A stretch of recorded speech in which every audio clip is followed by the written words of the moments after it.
Monday the 21st is going to be a great day. But there could be things that happen, and things that not directly related to the event, because the event is pretty much a event to observe and not to fear. But a lot of things could happen around that event, and we're prepared for those. And we want to make sure the people of South Carolina are prepared. Have a plan. It's going to get dark a little bit after 2 throughout the state. The eclipse is going to move throughout through the state, starting in Greenville through Columbia down to out of Charleston. And it's going to be something that's unusual. And as much as people say, I'm prepared for that, they may look up and the car in front of them stops. Or they may do something that's unexpected and the people around them aren't prepared. So what I'd encourage the people of South Carolina to do is have a plan. Know what you're going to do about that time of day and carry out that plan. Get with your family, get with your friends, and enjoy the event. Take a little bit of time. Take some time off. Now, as far as the things that could occur, we are prepared. South Carolina is prepared. Team South Carolina is ready, as we always are. And to cover some of those details, I'm going to turn this over to Director Kim Stenson with the Emergency Management. Kim? Thanks, sir. A couple items. As the General said, everything we're doing here is precautionary. We don't expect any kind of major event, but we do want to be in a position to respond if we need to local authorities. We will be opening the State Emergency Operations Center here in West Columbia on that day, and we'll have our staff and selected members of other state agencies, again, to be able to assist local authorities. We expect a good number of people here, and we expect people to obviously be prepared, like the General said. We've got an excellent website at scemd.org/total eclipse, and that's all one word, and that's an excellent resource for people to turn to actually plan. But we will be here. We will be prepared if something does happen. I'll turn it over to Major Woods. I'm sorry. Thank you, Director Stenson. Good morning. I'm Major Rob Woods with the Highway Patrol. I serve as the Emergency Management Coordinator for the Department of Public Safety. On behalf of Director Leroy Smith and Colonel Chris Williamson, I want to assure the citizens of South Carolina that the Department of Public Safety is working carefully with its state partners and with local officials to prepare for traffic issues surrounding the eclipse and to ensure a safe and memorable experience for South Carolina citizens and visitors.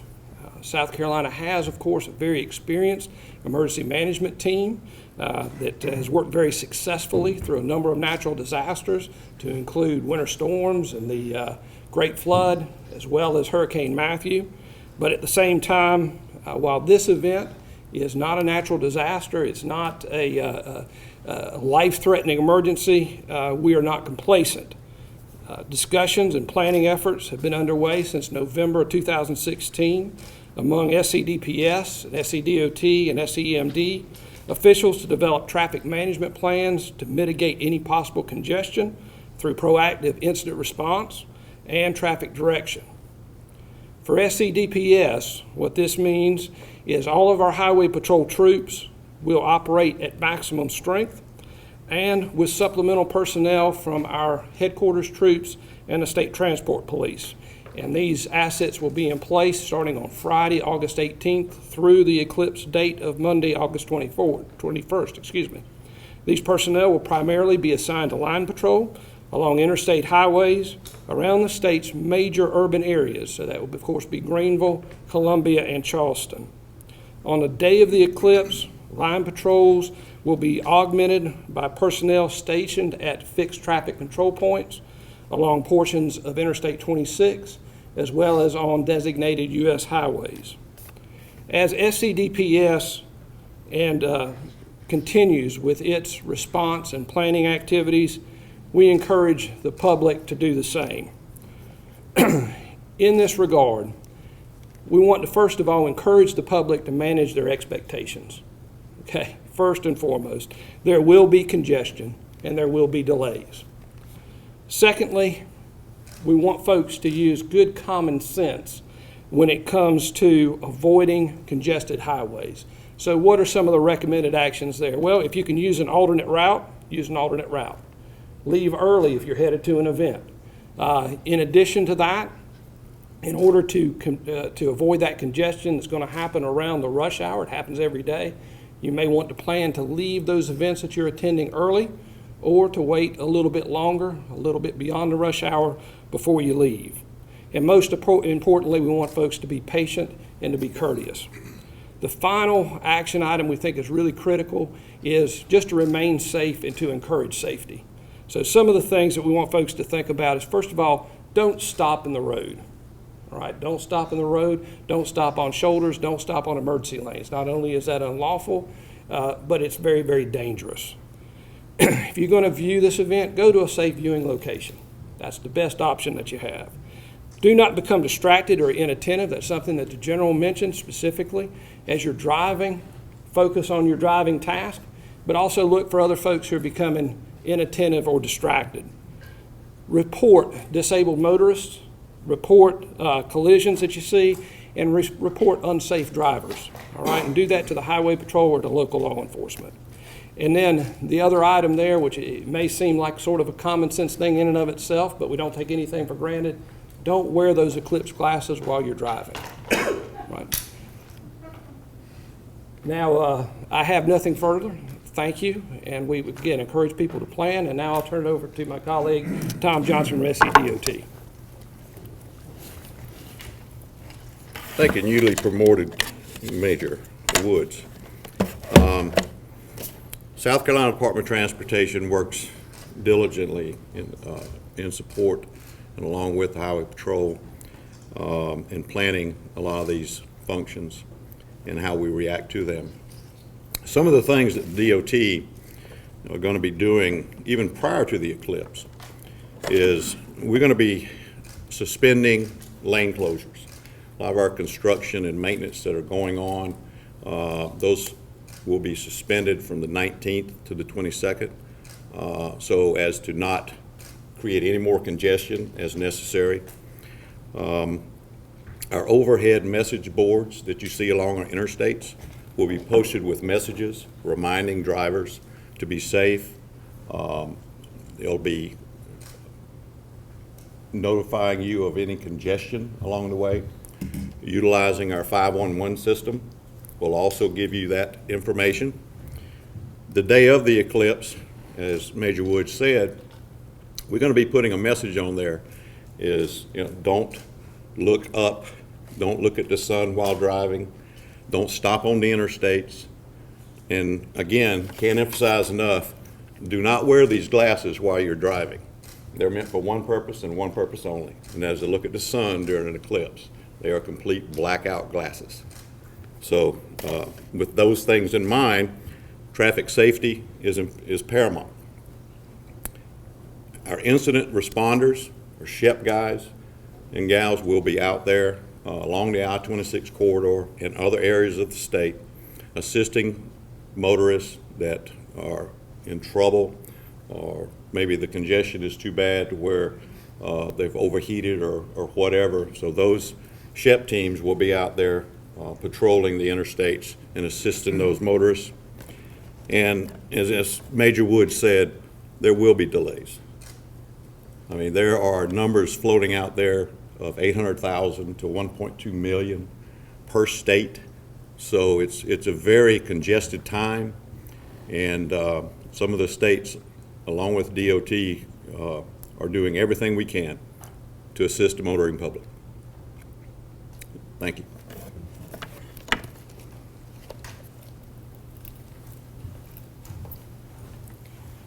Good morning. I'm Alvin Taylor with the Department of Natural Resources, and we'll be given a great opportunity here in a few weeks for our citizens and many visitors to have an opportunity to come to our state for this event. Here at DNR, we know that some of the primary viewing sites will be our waterways, or especially our state lakes, such as Lake Murray here in Columbia. So we have a couple of tips we'd like to pass on to those that plan to view this event from our waterways. If you're trailering your boat, you've heard about congestion, and you're going to use a public launching site, it's going to be congested as well. So plan ahead, leave early, be patient. And on a busy Saturday, many times our public launching sites can get backed up. So we are expecting that to happen here. So once again, plan ahead. And like any other special event on our waters, sometimes our boat owners don't plan very well. And they'll be picking up a neighbor at the last minute, or they'll be talking the night before and say, come, go with me. I'm going to go out on the lake and view this. Make sure you have adequate life jackets or PFDs. Don't forget those. It would be extremely important. If you have an emergency event on the water, you'll need those PFDs, those life jackets on board. And we've been asked many times, how about lights on our boats? Do we have to turn our lights on during that period of time? Well, it's going to be dark, as we've heard. But our state law will not require you to have those lights on, because our state law simply says from sunset to sunrise. But we would ask that you do so. It's going to be dark, just like 12 o'clock at night on Lake Murray, and you're headed across the lake. You're going to have your lights on. You should have your lights on your boats that day, just for safety reasons. We know we're having marine events already being scheduled and planned for raft ups on our lakes for people to go and raft up and watch this event. Once you get there, stay there. Wait until the event's over. Wait until it's light again before you start headed back into your launching site to retrieve your boat and head back home or wherever you may be going. Use common sense. I think everybody's going to say that. Use common sense. Our roadways are going to be backed up. If you're trailering, plan for that to get to your ramp site. Our boat ramps are going to be congested and back up. Plan for that so you'll get there in a hurry. Or you may find yourself watching the Eclipse from a boat ramp parking lot and not on the water where you wanted to be. Turn your lights on your boats and have your life jackets on board. And use common sense and be safe. Thank you.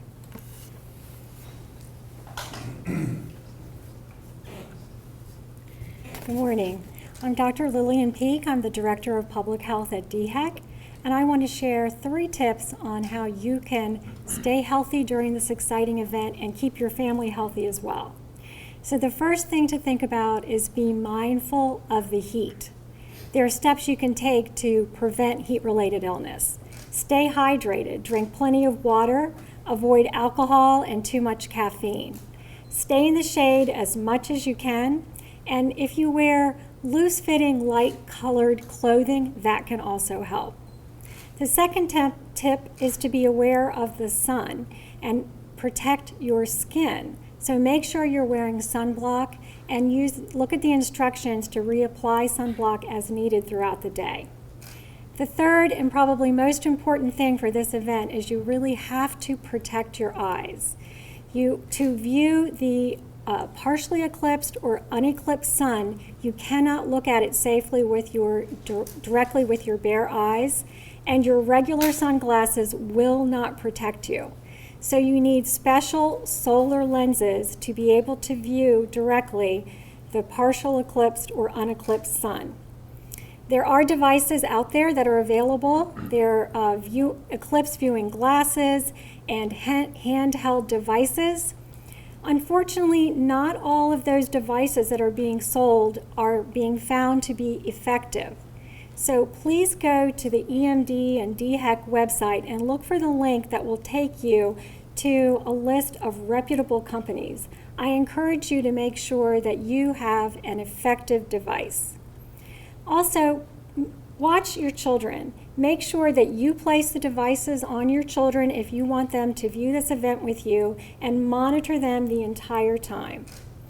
One last thing is that even if you wear the special solar lenses and you're protecting your eyes, you cannot use them to then look through an unfiltered telescope or binoculars.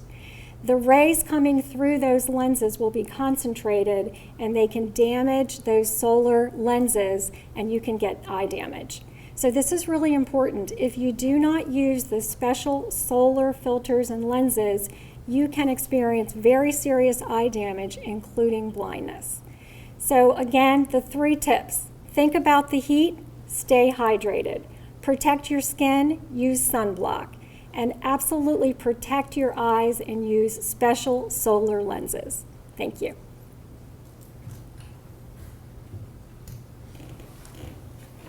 Okay, that completes our brief. Do we have any questions? General, you all talked about, obviously, the traffic concern. That's a very obvious concern. Are there other situations that during some of the discussions you all have talked about that we just haven't heard about yet?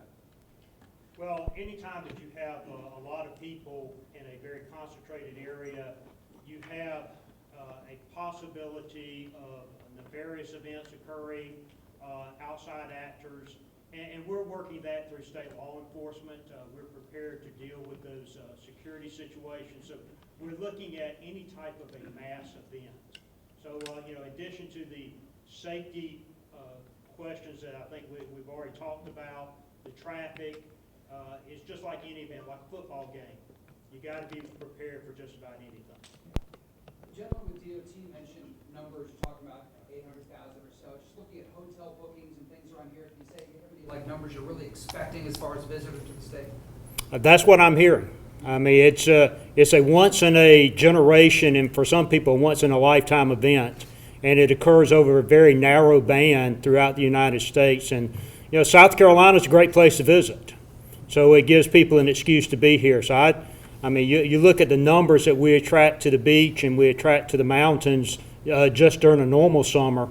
This event is very realistic to have that type of number, and to have the associated traffic and everything else. Is this the largest event you all have ever had planned for? It's one of the largest, I would say. Certainly a different type of event. We're always prepared to deal with disasters and things like that throughout the state, but this is going to be a fun event. So we like planning for these kind of things. Are there any particular plans for the Robin Bridge in Charleston? Is the walkway going to be open? Is the bridge going to continue to be open? And other major roadways in the state, I-26 and the other highways, are there any particular plans for specific major roadways? Okay, I'm going to turn that over to Public Safety or DOT. You want? I'll take it, General. Go take it, thank you. One of the major aspects of this is keeping the roadways open. There will be some closures, I know, within certain towns or municipalities for parades or different things of that nature. But as far as our U.S. highways, interstates, all of those remain open. Ravenel will be probably a pretty good viewing location on the walkway, not stopping on the bridge. But yeah, our whole idea is to keep traffic moving. Are you going to be doing anything to that end to keep traffic moving, to prevent people from stopping in the middle of the road, or is there only so much that you can do on that front? Well, DOT in conjunction with Highway Patrol, local law enforcement, we're going to do whatever's necessary to keep the traffic moving. I am sure that there are going to be people that's going to pull off the side of the road. Will you create like green light tunnels on certain roads, U.S. highways? Well, all of the dynamic message signs that we have around the state will be continuously throwing messages out there, especially during the day of the eclipse, of do not stop on roadways, do not drive with your eclipse glasses, things of that nature. And then there will be roving patrols going around to SHEP guys, also Highway Patrol, local law enforcement and such, doing those reminders. News casts will be very, very helpful in throwing that message out that it is extremely dangerous on any given day to stop on an interstate for any reason. This day in particular because of the amount of traffic that will be out there and the people looking up. Would you all urge businesses to close that day? That's beyond my purview. Okay. How big is the concern about emergency vehicles? Everything from ambulances to law enforcement, being able to get to their destination around this time. I know you're talking about keeping congestion from occurring on the interstates, but how big is that concern? How much have you talked about it? There is a concern. I know that under the EMS and fire, they have looked at certain venues. I'm not, don't have all the venues sitting in front of me, but they have looked at those for alternative routes. They're going to be tracking it just like we are. There are emergency operations centers in some counties, if not all of the Eclipse counties are going to have some skeleton staff along with us here at EMD. So we'll assist that in the 511 system, also in the intelligent transportation system. And again, you know, it's going to be hit and miss on the roadways based on where these venues are going to be located. And just what we would encourage is, if you don't, it's kind of like any other large event. If you don't have to be on the road, don't put yourself out there.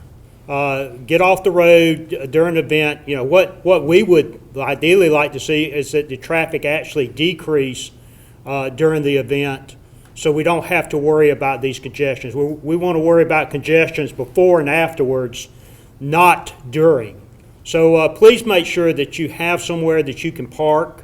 It's going to be a great temptation if you're driving during that time to look up, because it's just so historic. So just find somewhere to go. This is part of that planning ahead.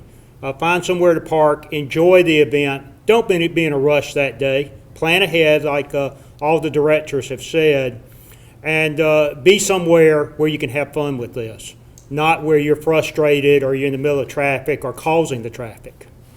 Director Stenson, will the operating condition for EMD change at all that day? No, sir. We'll stay at OpCon 5 unless something happens. Right now, there's only a couple of county emergency operations centers that will be open. Most of them are going to be on call, but we want to be ready here if something happens to reduce the response time if we have to. Do you guys have any expectation, let's say people driving down 77, like at what time do you expect the congestion starting that morning? How long do you expect it to last that evening? I mean, are you expecting it, you know, bumper to bumper for 60 miles? What kind of expectations do you all have? It's very difficult this time to assign any specific expectations, but common sense would dictate that at any time during the rush hours, there's already going to be high volumes of traffic on the highways. These events are going to take place obviously around 2:30. If they extend into the rush hour, then we reasonably expect there to be high volumes of traffic at the rush hour. It is important to recall from my brief that we will have numbers of highway patrolmen already staffed along the interstate highways, at U.S. highways, at specific points, that if congestion becomes extreme to the point of standstill, that we will be in a posture along key portions of interstate to relieve that pressure by diverting traffic. So we have expected that. We would expect those issues to arise when they would commonly arise, and we have measures in place to manage it. So let's say like